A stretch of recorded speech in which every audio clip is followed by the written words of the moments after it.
Fog seals Cavendish Square in 1936 as shipping tycoon Julian Vane is found dead behind his study door, shut and locked, with scandal already waiting in the hall.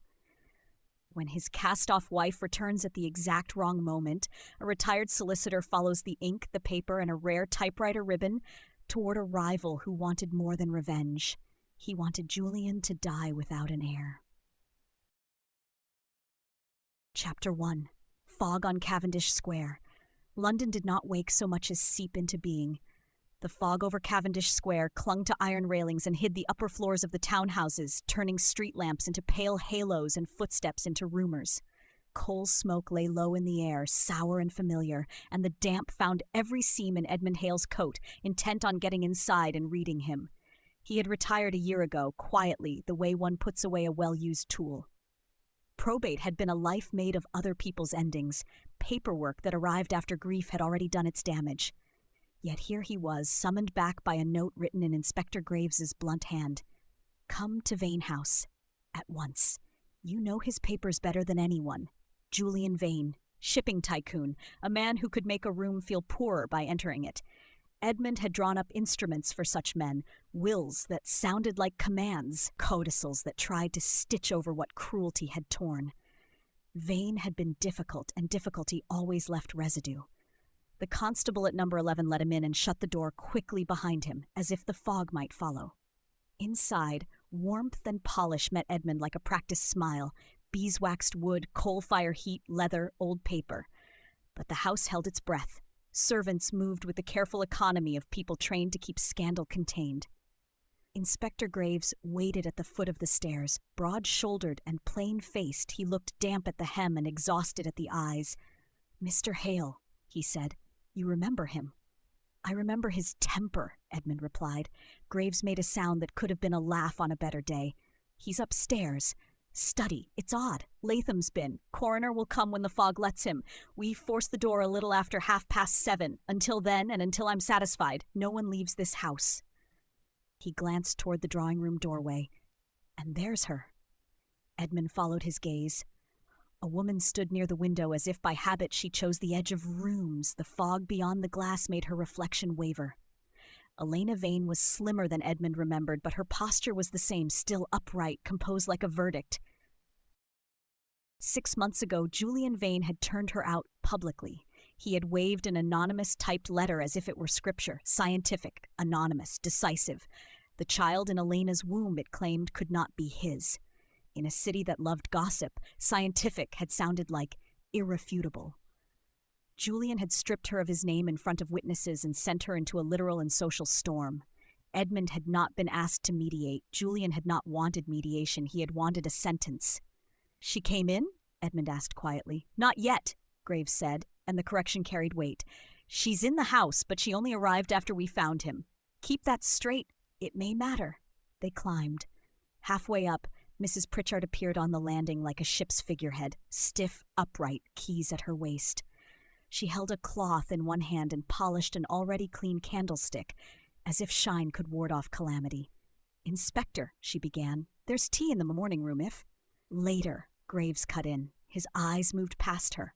"Where's Muir? With the—" She stopped, as if even the word were unpleasant. "With Mr. Vane. Mr. Muir has been in and out." At the study door, the corridor smelled faintly of sealing wax and coal smoke. Maritime prints lined the walls, ships forcing their way through dark water, stubborn and triumphant. Vane's taste, command made decorative. Geoffrey Muir stood beside the door, pale and too composed. His clothes were neat to severity. As he spoke, he set his notebook and pencil square to the table edge, as though straight lines might restore order. "Inspector, Mr. Hale." "You sent for him," Graves said. Muir's gaze flicked to Edmund and away again. "Given Mr. Vane's affairs, I thought a legal mind might be prudent." Edmund studied the door. Plain varnished wood brass knob, a narrow lock plate catching lamplight. There was no key in it, which meant nothing by itself until people decided it meant everything. "Before we go in," Edmund said, "tell me what you mean by odd." Graves exhaled through his nose. "Found this morning. Door shut. Locked. No sign of anyone coming out. Window bolts intact. It looks like a neat little locked room to anyone who wants a tidy story, except it's a man dead at his desk." Edmund distrusted neatness. Neatness was theater. He leaned to inspect the lock plate. The mechanism sat slightly proud of the wood, a spring catch, a night latch. This isn't a deadbolt, Edmund Sayre blinked. Too often. A man trying to keep several calculations balanced at once. Graves frowned. No, but you need a key from this side. From the corridor, Edmund corrected gently. From inside, a thumb turn opens it. From outside, you must have the key. And if the door closes behind you, it will lock itself. That proves only that a door can behave as designed. Graves stared at the latch, as if it had personally offended him. Go on, then. Muir stepped aside. The study smelled of ink and cold ash. A lamp on the desk cast a small, stubborn pool of light, making the corners seem farther away than they were. Books lined the walls, shipping ledgers, law texts, atlases with cracked spines. The grate held a low, sullen red, giving off more smoke than heat. Julian Vane sat at his desk as if he had paused in mid-thought. His head was slightly forward, one hand near an empty cordial glass, the other resting palm down on a sheet of paper. A squat decanter and a small silver measure sat within easy reach, the remnants of a private habit. His face was slack, and the pallor at his mouth suggested not sleep, but a permanent disconnection from intention. There was no blood, no theatrical violence. Death had come quietly, which made it more intimate. Edmund moved closer without touching. He had no medical illusions, but bodies told stories if you asked the right questions. Papers lay scattered, a half-drafted letter, a folded note by the blotter, and a business memo with bright letterhead, Sutter Maritime Holdings. Miles Sutter, Vane's rival, polished and clever, a man whose smile always seemed priced. Edmund leaned just far enough to see the typed lines. The letters were slightly misaligned. The E's sat a fraction lower than the rest, like tired men failing to keep pace. A memory rose. Julian, 6 months earlier, waving an anonymous typed letter with the same faint, ugly misalignment. Edmund had seen it when a solicitor asked him for procedural advice. He had noted it with professional habit: type, tone, paper, signature, or the lack of it. The scientific accusation had been typed. The ink had carried a peculiar violet-black cast, unlike the more ordinary soot-black of most ribbons. Edmund did not forget paper. The glass? Graves said quietly. Edmund lifted the cordial glass with care and brought it near. Sweetness, and beneath it something medicinal, bitter enough to catch at the back of the throat. Heart medicines often smell like that, Edmund murmured. Latham said as much, Graves replied. Edmund set the glass back precisely. His eyes went to the typewriter on a side table. Its ribbon cover sat slightly askew as if someone had opened it recently. Beneath it, a wastebasket held crumpled drafts and a torn envelope. Caught near the typewriter's teeth was a tiny thread, dark fiber with a violet sheen, ribbon lint. He typed last night? Edmund asked. Muir nodded. He dictated, and I typed. Then he dismissed me. He said he wished to write by hand. Edmund's gaze moved to a small steel deed box near the desk, half-shadowed, one of those boxes men used like talismans. Another memory surfaced. Julian Vane at Edmund's office weeks after he'd cast Elena out. Not to apologize. To sign a receipt for a codicil Edmund had drafted at Julian's insistence in utmost discretion. Julian had refused to discuss contents. He had signed, paid, and left like a man ashamed of the weight of his own paper. The codicil had never been formally lodged, a missing page in the trail. Where are his keys? Edmund asked. Muir swallowed. On him, in his pocket. Graves's gaze sharpened. So the key isn't outside. Good. We're not having nonsense about keys left conveniently on tables. Footsteps sounded. Mrs. Pritchard appeared, then stopped as if she had approached a cliff edge. There's a lady downstairs, she said stiffly. She insists on seeing him. Graves's mouth flattened. That'll be her. Edmund looked once more at Julian Vane, sitting amid his papers, death made to resemble another transaction. He thought of Elena at the window, her reflection blurred by fog. Paper could ruin a life as efficiently as any knife. Chapter 2. The Locked Study. In the drawing room, the air was warmer, perfumed faintly with roses that had begun to turn. Elena Vane stood when Graves entered, though she had been standing already. She did not rush forward. She did not cry. Her hands were clasped tightly enough that the knuckles had lost their color. "Inspector," she said evenly, "you've sent for me." "I did not," Graves replied. "Who told you I sent for you?" Elena opened her handbag and produced a folded sheet kept within a glove's crease. She offered it without drama. Edmund took it only when Graves nodded and held it by the edges. It was typed. No letterhead, no signature. The phrasing carried the air of legal authority. Mrs. Alina Vane, you requested to attend at Cavendish Square at 8 o'clock this morning. A matter of urgent consequence concerning Mr. Julian Vane requires your presence. Do not delay. Edmund's eyes moved to the type. The E's sagged slightly. The ink at its edges held a faint violet cast. Where were you at 8? Graves asked. In a hired room near Paddington, Elena said. I arrived here at 10 minutes past 8, perhaps. The fog made the streets difficult. We had already entered the study by then, Graves said, his tone flat, as if pinning a fact to a board. Do not make the mistake of thinking your timing does you harm or good. It simply is. You weren't expected, Mrs. Pritchard said sharply from the doorway, then immediately looked as if she regretted speaking. Elena did not look at her. No, she said softly. I seldom am. Graves's attention returned. Mr. Vane is dead. For a heartbeat, Elena did not move. Stillness before speech. Edmund saw it now as something learned and carried. How? She asked at last. That remains to be decided, Graves said. But you've made yourself inconveniently present. Elena's fingers tightened on her glove. I did not come to be convenient. For the first time, her composure wavered, not in her face, but in her hands. One palm drifted to her abdomen for a brief, protective second before she forced it back to stillness, as though even that tenderness might be used against her. Upstairs again, Graves kept Elena downstairs under watch, for her own safety, a phrase that meant two things. In the study corridor, the shut door and its night latch sat quietly, already turning grief into a parlor trick. Graves spoke low. Explain the door again, for the record in my own head. Edmund indicated the latch. When it closes, the spring catch engages. From outside, you need the key. From inside, a thumb turn opens it. If anyone left and pulled it shut behind them, the corridor would find it locked without anyone turning a key. Edmund checked the windows. Bolts thrown, glass intact. No easy exit. So if someone left, Graves murmured, they left by the corridor, and the latch did the rest of the story for them. Edmund's gaze returned to the desk. The Sutter memo lay among Julian's papers, its letterhead too bright. The cordial glass waited beside it like a ritual interrupted. Graves set down his notebook. Muir says Vane dismissed him at 9:30. Mrs. Pritchard says she brought a tray at 10, didn't enter. Vane called out, leave it. At 7 this morning, he hadn't come down. Muir tried the door. Locked. They fetched me. Time of death? Edmund asked. Latham thinks between 10 and midnight, Graves replied. He did his best with what he had. Edmund looked at the small bottle on the desk, half-shadowed, tinked, digitalis.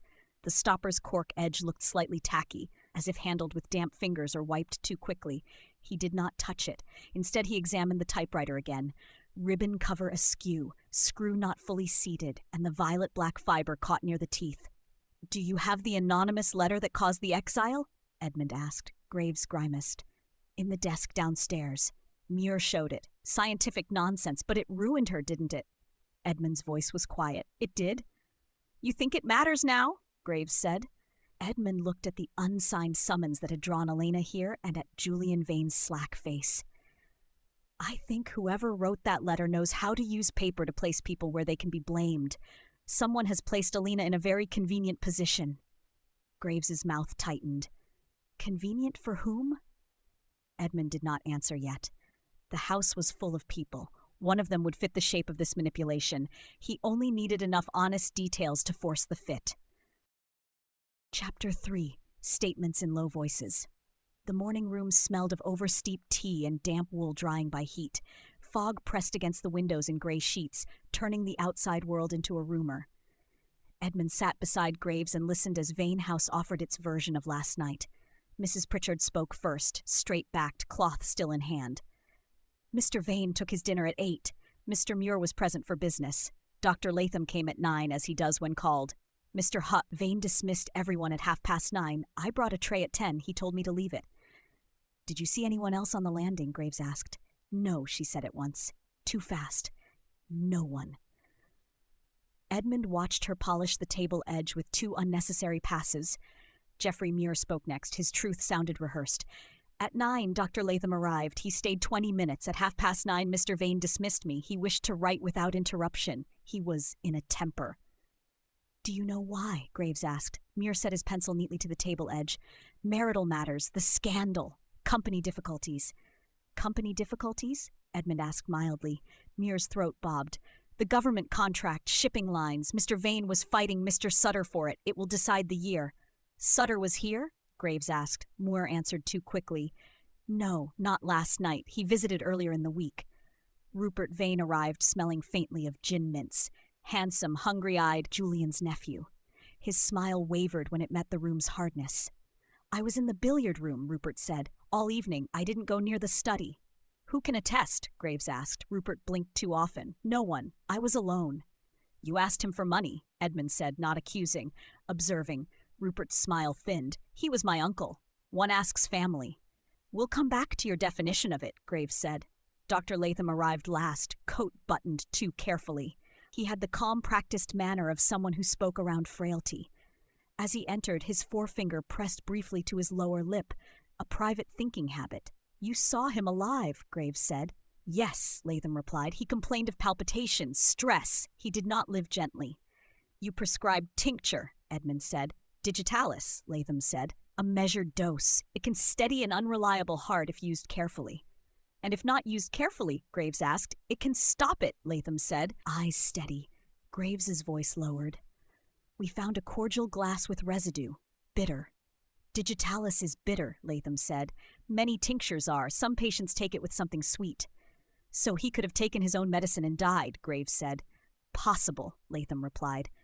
But I've treated him for years. He took his dose like a man signing a contract. Precisely. Elena was brought in last. She entered without flinching at their stares. Where were you last night between 10 and midnight? Graves asked. Elena's stillness returned, a pause like a held breath. In my room. Alone. I have no one to attest, Inspector. I have had no one for months. Rupert made a small sound, half laugh, half snort. Elena did not look at him. And why were you at Cavendish Square this morning? Graves asked. Because someone wanted me here, Elena said.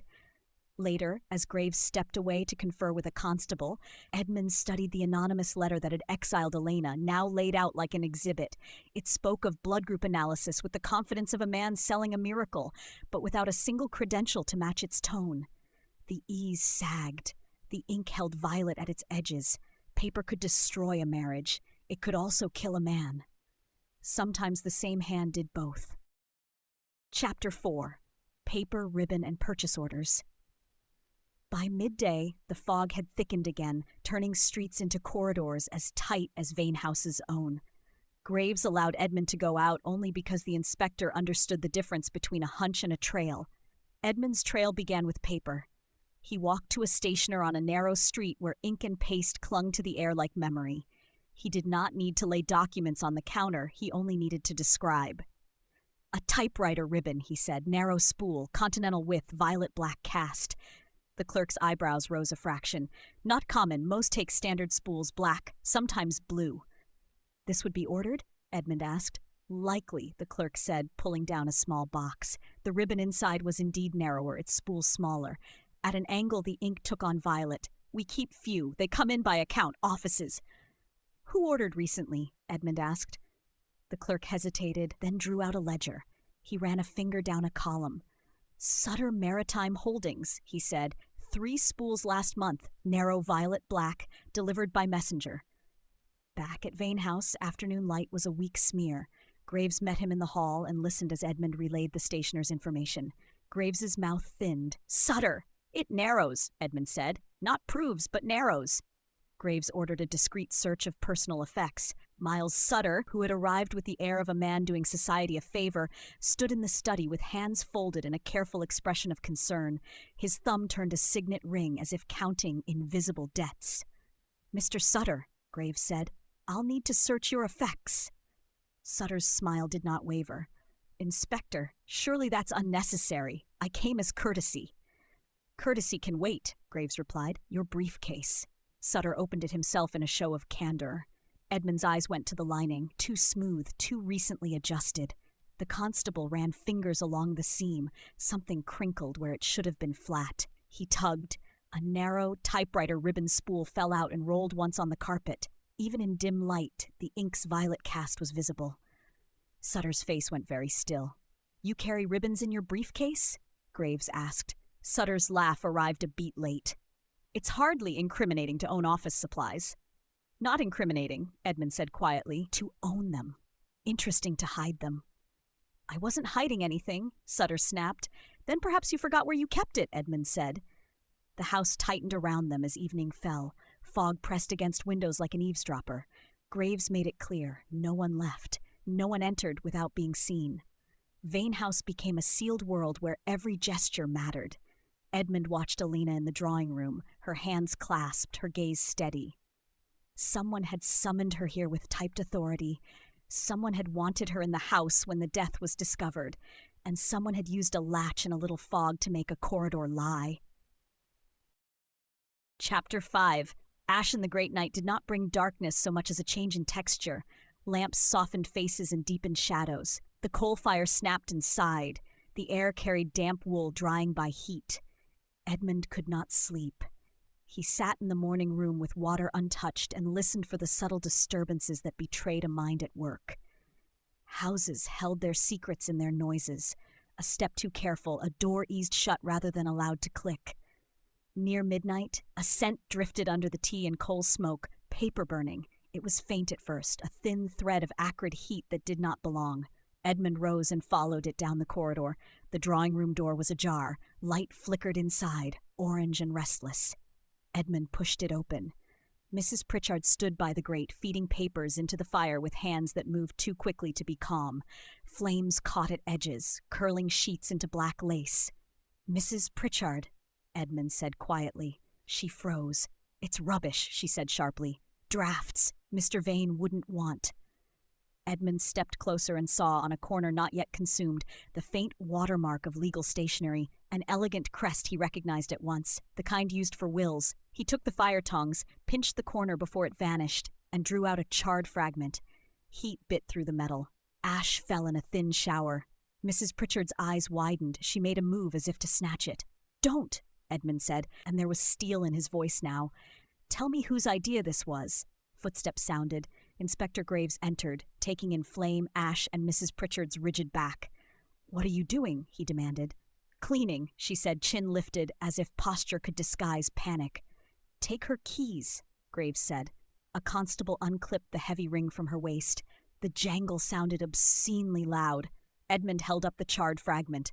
"This is will paper," he said. "Someone wanted it gone." Graves's jaw tightened. Or she did. Edmund watched Mrs. Pritchard's hands, already moving, absent, polishing at her skirt. "She polishes when anxious," he murmured, "but she doesn't strike me as a woman who invents schemes. Someone told her rubbish would burn quickly." Graves ordered everyone gathered under watch. The townhouse, with its closed curtains and muffled halls, became smaller still. Later, Graves returned to Edmund with something wrapped in cloth. "We found this in Sutter's briefcase lining behind the ribbon," he said. Inside was a small vial of dark liquid. When Edmund uncorked it cautiously, a bitter medicinal smell rose, the same note he'd caught in Julian's cordial glass. "Digitalis," Edmund murmured. "Latham says it's far stronger than what he prescribed," Graves said. "Concentrated, enough to stop a heart if added to a cordial." Across the room, Miles Sutter sat composed, his thumb grinding at the ring now. Geoffrey Muir sat stiffly with his notebook squared. Rupert's knee bounced. Elena stood by the window, reflection caught in the glass, hands clasped so tightly the glove leather creaked. Graves's voice cut through the room. "Someone carried concentrated heart tincture. Someone tried to burn will paper. Someone owned a ribbon that matches the ink on an anonymous letter that ruined a woman's life." His gaze moved across them like a blade. "We're staying right here until morning." Edmund looked down at the charred watermark. In his mind, he saw Julian Vane at his office signing a receipt like a man trying to hide his own remorse. There was a document somewhere, a codicil perhaps, and someone believed it could undo their plan. Chapter 6. The click-into-place moment. Dawn arrived without ceremony. The fog thinned only enough to show the sky as a pale smear. Vane House felt stale with sleeplessness and suspicion. Graves allowed Edmund to step out only with a constable escort. Edmund went not to a laboratory, London was not so obliging, but to the one place where paper became truth, his own office. The door to Hale & Company opened with the familiar groan of old hinges. Inside, The air smelled of dust, leather, and ink, comforting in a way the townhouse could not be. Edmund's clerk, pale and flustered at the presence of a constable, hovered as Edmund moved toward his private file cabinet. Julian Vane's file sat where it had always sat, heavy, thick with drafts and receipts and correspondence. Edmund drew it out and opened it with careful hands. The receipt was there, the one Julian had signed weeks after Elena's exile. Edmund read it again, as if the ink might confess. It referenced a codicil dated after the scandal. If Julian had written such a document, and if it existed, then his death had not merely removed a man. It had frozen the law at the worst possible moment. Edmund opened the deed box he kept for certain clients' sealed instruments, a practice of old-fashioned caution. Inside, nestled between papers, was a sealed envelope bearing Julian Vane's hand. Sharp, impatient, unmistakable, it had been delivered to Edmund with instructions to hold until asked. Edmund had filed it and in the weeks since had not been asked. He broke the seal. The codicil inside was brief, written in Julian's own hand and witnessed properly. It acknowledged Elena as his wife-in-law, regardless of public spectacle, provided for her maintenance, and, most crucially, recognized the child as his. In the full knowledge that the anonymous accusation upon which I acted was unproven and, I now believe, contrived, Edmund sat very still, the paper trembling faintly between his fingers. Julian Vane had known too late that he had been manipulated. He had tried to repair it with ink, and someone had tried to burn will paper in the drawing-room grate because they feared exactly this, an heir. Edmund returned to Vane House with the codicil secured in his case like a heartbeat. Graves met him at the door, eyes tired, jaw set. "You found it," Graves said. Edmund nodded once. A codicil, properly witnessed, dated weeks after Elena was cast out. It restores her standing and recognizes the child. Graves swore softly. "So the plan was to have Julian die without a recognized heir," Edmund said. "In that case, the company's shares would fall into dispute. Forced sale, litigation, collapse. A rival could buy the pieces." Graves's gaze sharpened. Sutter. Edmund did not name him aloud. Names were for the reveal. He looked toward the drawing room where the suspects waited, exhausted and brittle. The sealed world had tightened until there was nowhere to hide but inside one's own story. "We gather them," Edmund said, "and we read." Chapter 7. The Last Will of Cavendish Square. By evening, the fog had begun to thin, though it still clung in pockets to corners of the square. Inside the drawing room, lamplight made the faces of the gathered people look carved. The fire crackled, throwing restless shadows across polished wood. Inspector Graves stood with 2 constables by the door. Edmund sat in a chair with his case on his knees. Elena stood near the window. Geoffrey Muir sat stiffly, his notebook squared before him. Rupert slouched, too pale around the mouth. Dr. Latham stood with his forefinger pressed briefly to his lip, thinking. Mrs. Pritchard sat rigid, hands folded in her lap as if she were trying to keep them from polishing the air. Miles Sutter leaned back with the air of a man attending a meeting he expected to win. Edmund opened his case and removed 2 pieces of paper. The first was the anonymous letter that had exiled Elena. The second was the summons that had drawn her to Cavendish Square this morning. "We begin with what everyone already thinks they know," Edmund said. His voice carried the calm cadence of a man who had read too many wills to be impressed by emotion alone.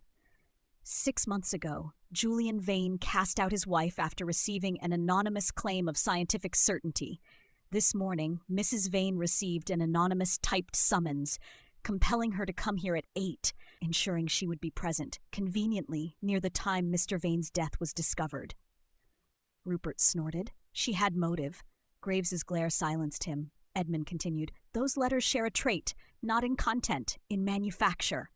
He held up the paper so the lamplight hit the ink. The ink carries a violet-black cast, not common, and the typewriter that produced them has a slight misalignment. The letter E sits lower than its fellows, a small flaw. Small flaws are honest. He let his gaze settle on Elena for a heartbeat. The point is simple. The letter that ruined her life did not drift in from nowhere. It came from someone's desk. He turned to the desk where Graves had laid out exhibits. Julian's study memo from Sutter Maritime Holdings. Edmund lifted it and held it beside the anonymous letter. This memo from Mr. Sutter's office shows the same sagging E, the same ink tone, Not proof by itself. Typewriters can be shared, ribbons can be bought, but a narrowing. Miles Sutter smiled thinly. You're making much of an eccentricity of machinery, Mr. Hale. London is full of typewriters. Edmund met his eyes. Indeed, which is why I went to a stationer. The violet-black ribbon required here is a narrow continental size, rare, not sold casually, ordered by account. Graves spoke, voice hard. The stationer ledger shows Sutter Maritime Holdings ordered 3 spools last month. A muscle moved in Sutter's jaw. His thumb hovered near the ring. Edmund kept his voice steady. We also found a spool concealed in your briefcase lining, Mr. Sutter. Sutter's smile did not shift. Office supplies, he said again. Surely not a gallows offense. Not by itself, Edmund agreed, but we have more. He leaned forward slightly, bringing the room with him. Mr. Vane was found in his study with the door shut and locked. This has produced much whispering. People imagine deadbolts and keys. They imagine impossibility. He gestured toward the corridor beyond. The study door is fitted with a night latch. It locks when the door closes. From inside, it opens with a thumb turn.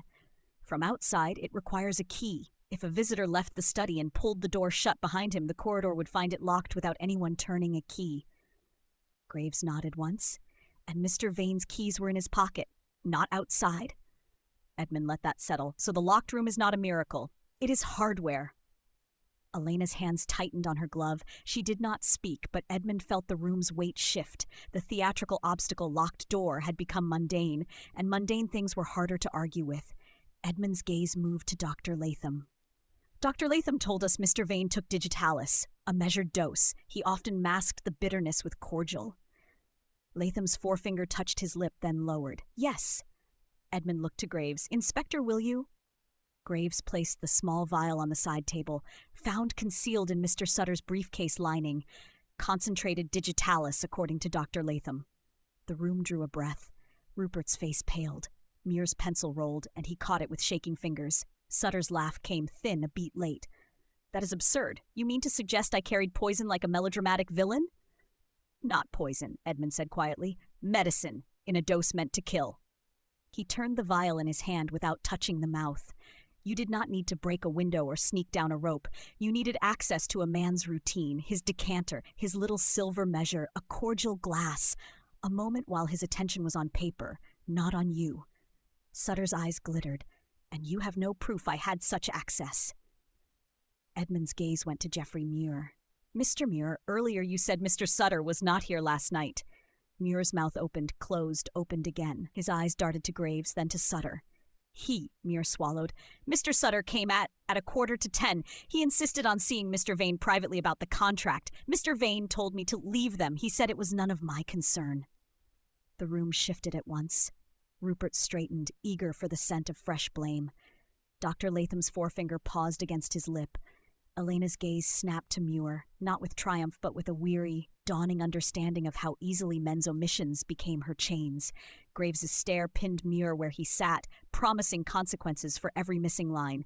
Sutter's head snapped toward Muir. For the first time, his composure cracked, a brief flash of fury. Muir's voice shook. I didn't mention it because I thought it would make me look foolish. I wanted to appear in control. I always... He stopped, as if ashamed of his own confession. I always try to keep things straight. Edmund nodded once. Straight lines do not always hold when men bend them. He looked back at Sutter. You had access, you had motive, you had the means. Sutter's smile returned, sharper now. Motive? Julian and I competed. That's commerce, not murder. Edmund reached into his case and removed the sealed codicil. He did not hold it up like a weapon. He held it as what it was, paper, heavy with consequence. Julian Vane wrote this weeks after he cast Alina out, Edmund said. He recognized his child as his. He restored Alina's standing. He wrote that the anonymous accusation upon which he acted was unproven, and he believed contrived. Alina's breath caught. It was the first visible crack in her composure. She pressed her hand to the window frame as if to steady herself. Edmund continued. If Julian lived, this codicil would be read at the proper time. Alina would be protected. An heir would exist. Your hope, if you hoped for the company to fracture, would fail. Sutter's eyes narrowed. You presume too much. Then explain, Edmund said, why someone tried to burn will paper in this room last night. Mrs. Pritchard flinched. Her lips trembled, then stiffened. "I was told it was rubbish," she whispered, and the words sounded scraped. "That it would help the house. That it would keep the scandal from—" "Told by whom?" Graves demanded. Mrs. Pritchard's eyes darted towards Sutter and away again. Her cloth twisted in her fingers. "By Mr. Sutter," she said finally, as if the name tasted bitter. "He said Mr. Vane would thank me for keeping his papers tidy." Sutter's face went very still. "You are lying," he said softly. Edmund's voice remained calm. "You didn't know where the codicil truly was. You assumed it was in the deed box in the study or among his papers. You tried to erase it with fire. But Julian was cautious in his remorse. He placed it with me." Sutter leaned forward, the ring on his thumb catching the light. "Even if such a document exists, it proves nothing about his death." Edmund nodded. "So we return to the death." He pointed toward the study door beyond the corridor. "You met Julian privately at 9:45. He dismissed his secretary. Mrs. Pritchard brought a tray at 10. Julian called, 'Leave it.' That suggests he was still alive, still capable of impatience. At some point after that, he drank cordial. The residue in the glass smelled bitter and medicinal. Dr. Latham says a measured dose would not kill him, but concentrated digitalis would." He held Sutter's gaze. "You carried a vial of it. We found it hidden. You know the taste. You attempted to explain it away as medicine. You knew the night latch would lock behind you when you left, creating the illusion of impossibility." Sutter's nostrils flared. "You have no witness to me leaving." "No," Edmund agreed. "You chose your hour well. Fog thick. Servants quiet, but the house did hear you." He looked to Mrs. Pritchard. "You heard the study door shut late, didn't you?" Mrs. Pritchard's mouth opened and closed. Finally, she nodded once. "After 10, she whispered. "I heard it click. I thought he'd locked himself in like he liked to." Edmund returned to Sutter. "You left. You pulled the door shut. The night latch did the rest." Graves's voice cut in, "And the summons to Elena was typed to bring her here at 8 and put her under suspicion. Same machine as your office. Same ribbon type. Same misaligned E." Sutter's laugh came again, but it sounded thinner now, as if it had lost its spine. This is theater. You're performing." Edmund leaned forward slightly. "Then answer me one simple question, Mr. Sutter. Where did you acquire a narrow continental violet-black ribbon?" Sutter opened his mouth and overreached. "Any stationer could." Edmund's eyes narrowed. "Not any. Only those who stock the narrow size. Only those who sell by account. You have just demonstrated insider knowledge by pretending it is ordinary." Graves stepped forward. "Enough." For a moment, Sutter's composure held. Then something in his face shifted.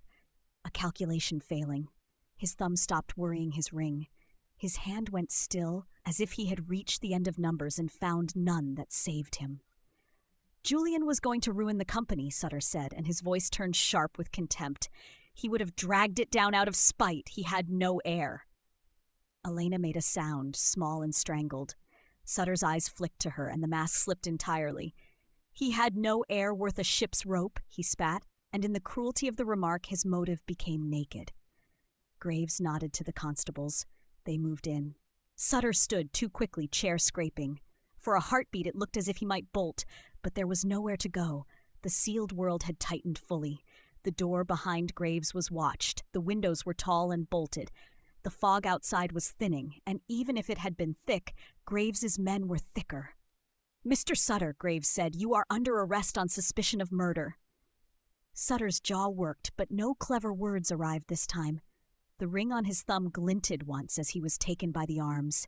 When he was gone, the room exhaled like a held breath released too late. Edmund turned to Elena. He held the codicil out, not as mercy, but as the simple return of what had been taken. Elena's hands unclasped for the first time. She took the paper with care, as if it might vanish. Her eyes moved over Julian's handwriting. Whatever she felt did not spill into grand gesture. Her composure remained, but it softened at the edges as if the steel had been allowed to cool. "He knew," she whispered. "He knew enough to regret," Edmund said quietly. "Not enough to live." Dr. Latham cleared his throat. "Inspector, there will be an inquest. Evidence. Chemical tests." Graves nodded. "We'll do it properly. For once, fog or no fog." Rupert stared at the floor as if it might open and swallow him. Geoffrey Meir sat very still, pencil no longer aligned, the straight lines finally broken. Mrs. Pritchard's cloth lay limp in her hands. polishing forgotten. Edmund rose and went to the window. The fog outside had begun to thin toward dawn's pale promise. Cavendish Square emerged in pieces, iron railings lamplight the dark curve of a parked carriage. The world was returning slowly to being seen. He thought of paper, the anonymous letter that had ruined Alina, the typed summons that had placed her under suspicion, the codicil that restored her standing. Words could be weapons or balm. Men like Sutter knew it. Men like Julian discovered it too late. Behind him, the hearth gave a low, steady sigh. The house, so tense and watchful all night, seemed to sag with exhaustion. Edmund watched the pale light creep into the square and thought, with the quiet certainty of his trade, that some debts were paid in coin and some in ink. And the ones paid in ink could take a lifetime to settle, unless someone at last insisted on reading every line.